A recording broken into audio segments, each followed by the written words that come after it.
দিনটা শুরু হলো দুপুর 3টায়। লেগুনার ভেতরে গরমের কারণে আমাদেরকে কুত্তার মতো লাগছে। তারপর লেগুনার পালা শেষ করে চলে আসলাম গুলিস্তান। তারপর এখানে এসে কি দেখলাম, আই এম তো অবাক, একটা বাসও নাই এখানে।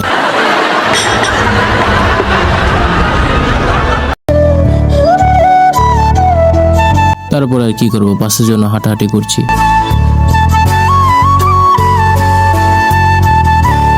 অনেকক্ষণ অপেক্ষার পরে একটি বাস দেখতে পেলাম। যাই হোক গাইস, ঝটপট করে বাসে উঠে পড়লাম। বাস তো ঠিকই চলতেছে, কিন্তু কমর তো আমার ফিরে যাচ্ছে। তাও আবার সামনে জায়গা পাইনি, বসেছি পিছনে।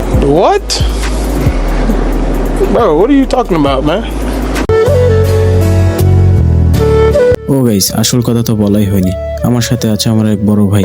আমরা দুজন মিলে যাচ্ছি যমুনা ফিউচার পার্কে একটু ঘোরাঘুরি করার জন্য। তাই আমরা সর্বপ্রথম নেমেছি কুড়িল বিশ্ব রোডে। কুড়িল বিশ্ব রোডের ভিউ দেখে আমার মাথায় নষ্ট হয়ে গেল। গাইস, এখান থেকে আবার অন্য একটি বাসে করে যমুনা ফিউচার পার্কে যেতে হবে। আমরা দুজন মিলে এই জায়গাটার অনেক মজা নিচ্ছিলাম। ও গাইস, কুড়িল বিশ্ব রোডে একটি উড়াল সেতু আছে। আবার আপনারা মনে করেন না যে উড়ে নিয়ে যাবে, এমনটা নয় বিষয়। मारो हमको जिंदा मत छोड़ो सालो। हम कोई मंदिर का घंटा है कि कोई भी आके बजा जाता है। যাই হোক গাইস, যমুনা ফিউচার পার্কে যাওয়ার জন্য আমরা আরেকটি বাসের জন্য অপেক্ষা করতেছি। গাইস, জাস্ট ভিউটা দেখেন, কত সুন্দর একটা ভিউ। এটা হচ্ছে আমাদের ঢাকা শহর। আমরা যমুনা ফিউচার পার্কে যাওয়ার জন্য একটি বাস পেয়েছি, কিন্তু 2 মিনিটের জন্য আমরা হেল্পার হয়ে গেছি, কারণ আমরা ভেতরে কোনো জায়গা পাইনি। জায়গা পেয়েছি গেটের সামনে। গাইস, হেল্পার হলেও সময়টা আমরা অনেক উপভোগ করতেছি। তো ফাইনালি গাইস, যমুনা ফিউচার পার্কের সামনে চলে আসলাম। এখানে এসে কি দেখলাম, আকাশে যেন আগুন ধরে গিয়েছে। আসলে এটা আগুন না, এটা মেঘ।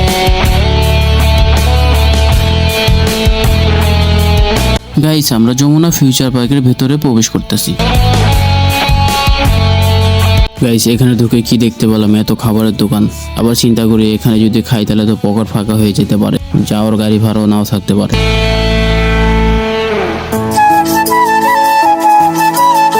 এখানে সবাই অনেক ছবি তোলাতুলি শুরু করেছে। আমিও ভাবলাম আমি একটা ছবি তুলবো, কিন্তু পরে আবার ভাবলাম এটা তো শপিং মল, এখানে ছবি তুলে কি বার করবো।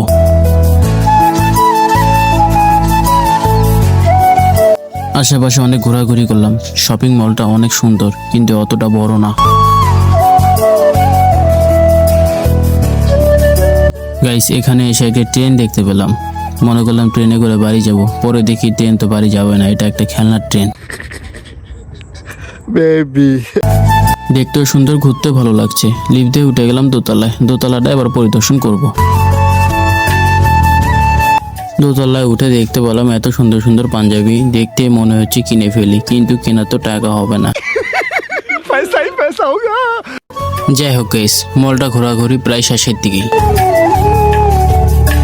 তারপরে ঘোরাঘুরি শেষ করে চলে আসলাম একটি হোটেলে খাওয়া দাওয়ার জন্য। গাইস, খাবার সার্ভ করতে অনেক দেরি হচ্ছিল। আমার তো ধৈর্যই শেষ হচ্ছে না, আমার অনেক খিদে লেগেছে। অনেকক্ষণ অপেক্ষার পরে সালাদ এবং গ্রিল দিয়ে গেল, বাট নান রুটি আসেনি। নান রুটি আসতে একটু দেরি হবে। যাই হোক গাইস, গ্রিল দেখে আমার ধৈর্য মানতেছে না, তাই বেশি দেরি না করে নান রুটির জন্য অপেক্ষা না করে আমার খাওয়া আমি শুরু করে দিলাম। খাওয়া শুরু করার সাথে সাথে রুটি চলে আসলো। তারপরে গাইস, রুটি দিয়ে খাওয়া শুরু করলাম। রুটি দিয়ে গ্রিল খেতে এত মজা গাইস। তো গাইস, আমরা খেতে থাকি, আপনারা লাইক, কমেন্ট, শেয়ার এবং সাবস্ক্রাইব করতে থাকেন। আজকের ভিডিওটা এই পর্যন্তই। সবাই ভালো থাকবেন, আল্লাহ হাফেজ, এবং নতুন ভিডিওর জন্য অপেক্ষা করেন।